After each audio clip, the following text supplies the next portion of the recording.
Hola, ¿qué tal? Soy el doctor Luis Carlos Rodríguez Robles. El día de hoy les voy a hablar sobre un tema de importancia mundial que es la esclerosis múltiple.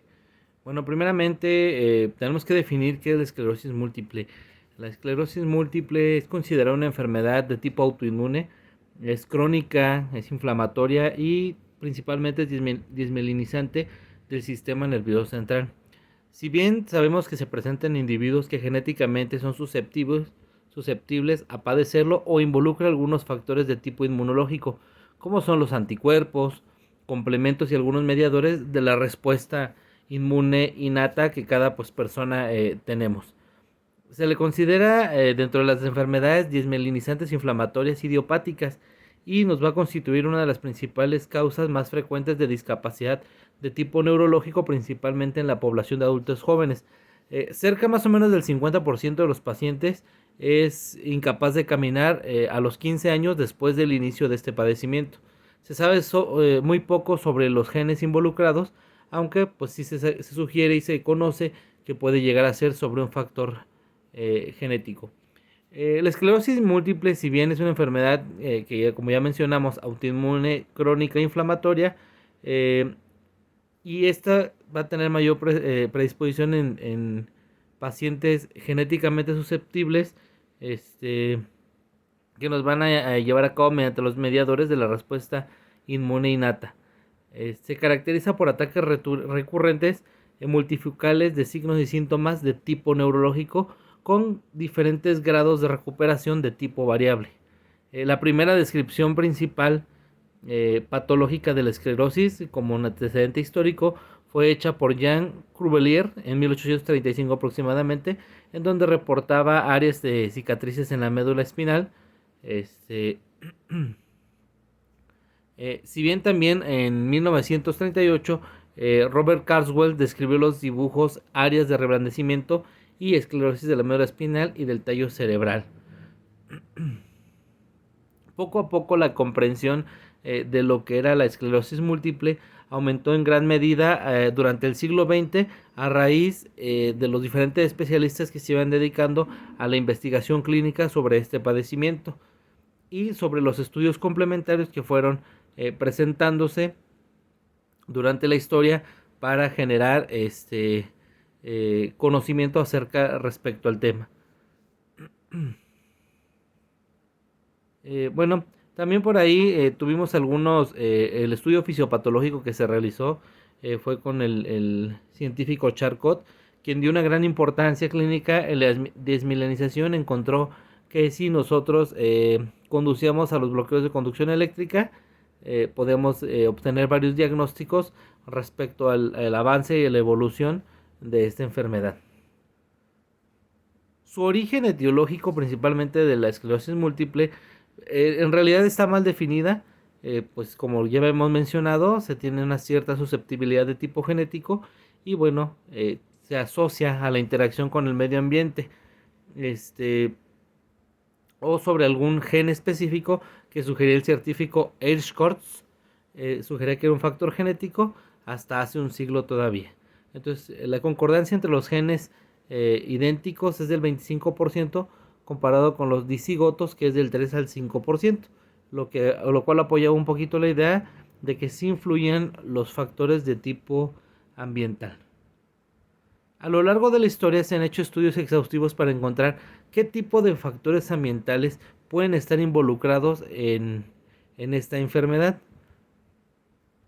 Se encontró también que tenía mayor predisposición en personas del hemisferio norte y un gradiente más o menos del sur-norte. Se hacían estudios principales como los cultivos de líquido cefalorraquídeo en pacientes que tenían esclerosis múltiple y bueno, se postulaban y lo asociaban a varios tipos de virus y bacterias mediante el estudio de potenciales abocados. También entre otros virus asociados a esta patología eran los virus del adenovirus, coronavirus, citomegalovirus, virus asociados al Epstein-Barr, y al herpes simple tipo 1, VIH, sarampión, virus de la parotiditis, pavovirus, parainfluenza, rabia, diversos retrovirus, rubiola, virus. En realidad son una gran serie de virus a los que asociaban esto. La epidemiología, si bien las tasas de prevalencia eran de 2 a 3 en 100.000 habitantes, eran pocos los que asociaban. En la población de Japón se encontró que fue 258 casos en 100.000 habitantes, y en Estados Unidos se asociaban 57.8 de cada 100.000 habitantes. Si bien en México también encontramos que era 1.6 en cada 100.000 habitantes, más o menos. En esta estadística se sacó en el año de 1970.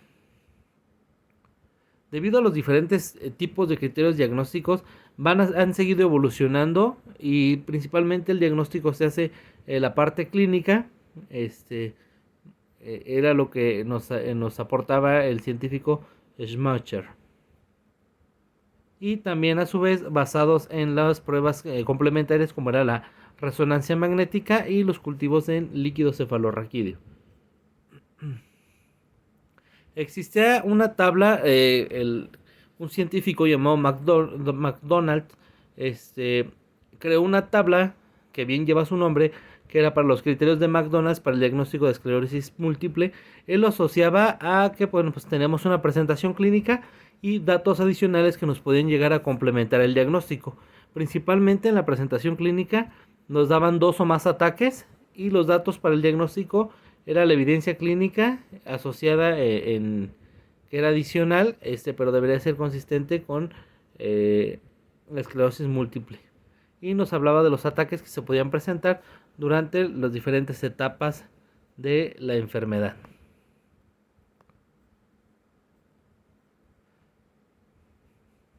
Si bien también encontramos que de manera epidemiológica, respecto a las mujeres y los hombres, la esclerosis múltiple era remitente y recidivante en una porción de 2 a 1. Cerca de la edad media, más o menos, la presentación de las pacientes que lo padecían eran personas relativamente jóvenes, a partir de los 30 años. Seguíamos viendo que era de tipo multifactorial, y su fisiopatología, bueno, pues era una enfermedad de tipo autoinmune, que se caracterizaba por un proceso inflamatorio crónico a nivel del sistema nervioso central, específicamente en las que actuaban en las neuronas por medio de citocinas, y pues mediante la respuesta celular y humoral de los linfocitos T o los linfocitos B. Teníamos principalmente algunos síntomas, como era la inflamación, desmelinización y daño de los axones en la neurona. Esto nos ocasionaba una alteración de la conducción del impulso nervioso neuronal a través de los axones.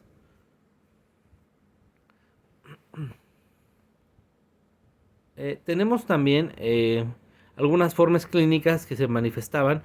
En algunos, el primer brote o síndrome clínicamente aislado en la esclerosis múltiple remitente y recidivante eran cerca del 80% de los casos. En el esclerosis múltiple secundario progresiva, cerca del 50% de los casos, y primariamente progresiva era cerca del 10% de los casos.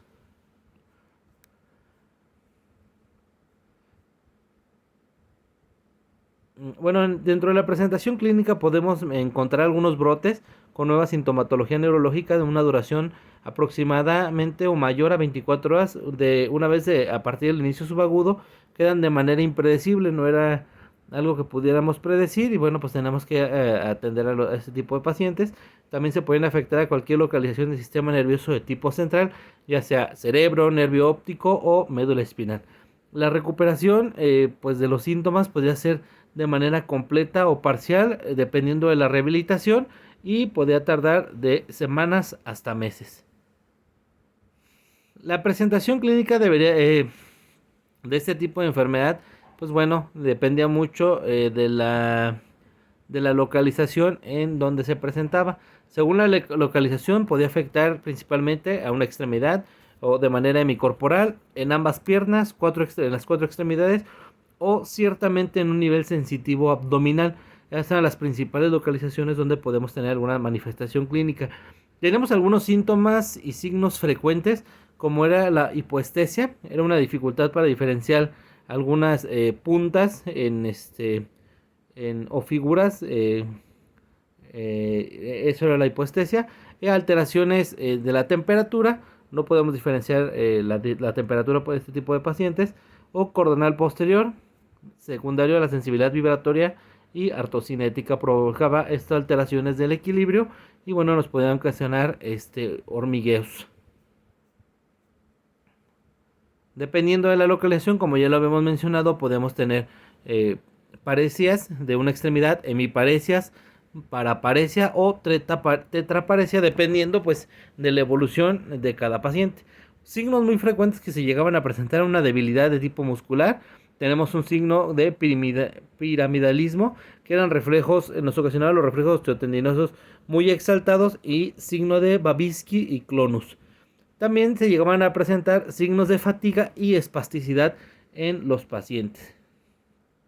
Otro síntoma clínico principal que representaba cerca del 25% en pacientes con alteraciones del tronco cerebral eran signos frecuentes como la disartria, alteraciones oculomotoras, ya sea la diplopia, que era la visión doble, nistagmos, oftalmoplegia y también la disfagia. En presentaciones clínicas que solamente se presentaban en alteración cerebelosa, cerca del 20%, el signos frecuentes era el vértigo, la inestabilidad, presentaban los pacientes dismetría en extremidades, ataxia en la marcha y un temblor de tipo fino. En las neuritis ópticas que se presentaban en pacientes eran cerca del 20%, simplemente, pues el paciente tenía disminución de la visión y dolor al movilizar los ojos. Otros síntomas de intereses, pues era la alteración en el control de esfínteres, incontinencia, dificultad para iniciar la micción, fatigas y alteraciones cognitivas como la memoria, la atención, funciones ejecutivas y algunos síntomas de ansiedad y depresión.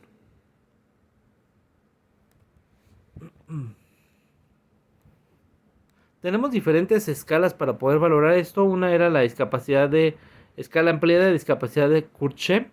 Era una escala de 0, que era normal, y 10 al fallecimiento, que nos valoraba la exploración neurológica y la marcha.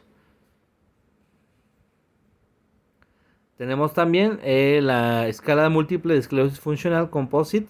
Era una escala utilizada para la utilización en ensayos clínicos mediante el score Z-score, que era en comparación con sujetos sanos. También tenemos la escala de espasticidad de Ashworth.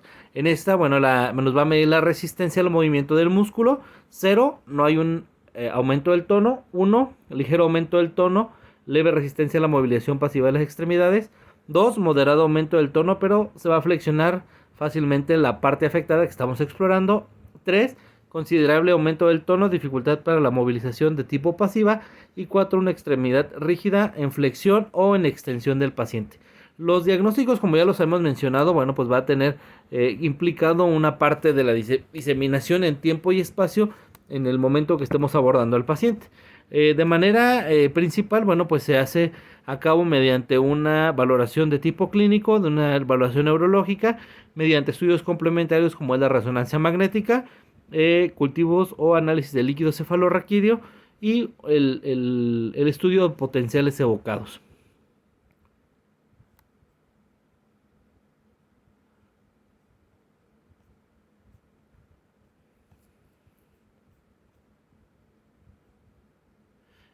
Otros criterios muy importantes, como ya los había mencionado, los criterios diagnósticos de McDonald fueron revisados en el 2010. Estos nos han permitido adelantarnos un poquito al diagnóstico de pacientes con un único brote, una única manifestación, dando un mayor peso en el papel de la resonancia magnética, porque a mayor número de criterios de Schwanton en resonancia magnética tiene un mayor riesgo de que se produzca un segundo brote, y también permite iniciar un tratamiento ya desde el primer evento del caso clínico.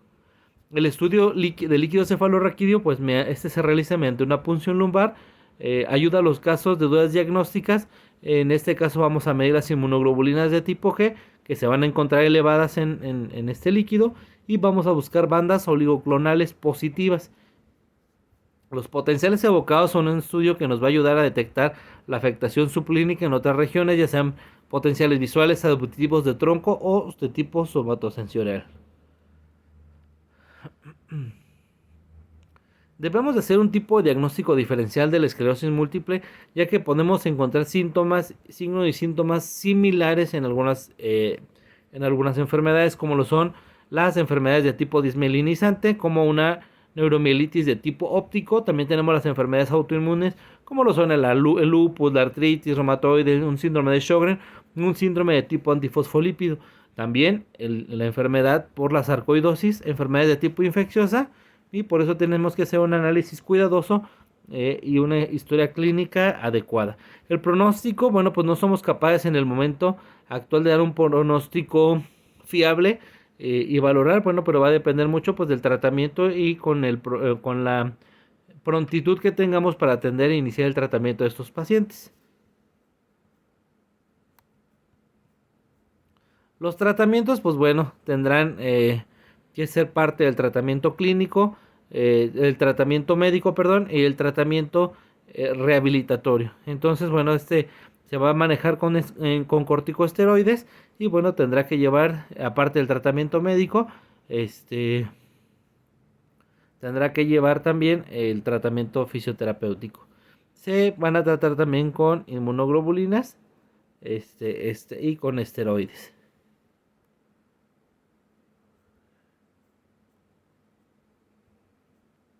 No vamos a ahondar mucho ahorita en el tipo de tratamiento médico. Tenemos que los tratamientos de tipo sintomático vamos a combatir la espasticidad, la fatiga y bueno, pues la neurorehabilitación es muy importante. Debemos de abordar los principales pasos o los principales factores a trabajar son el área cognitiva, el área del lenguaje, el área de la disartria, el área motora y la terapia ocupacional del paciente.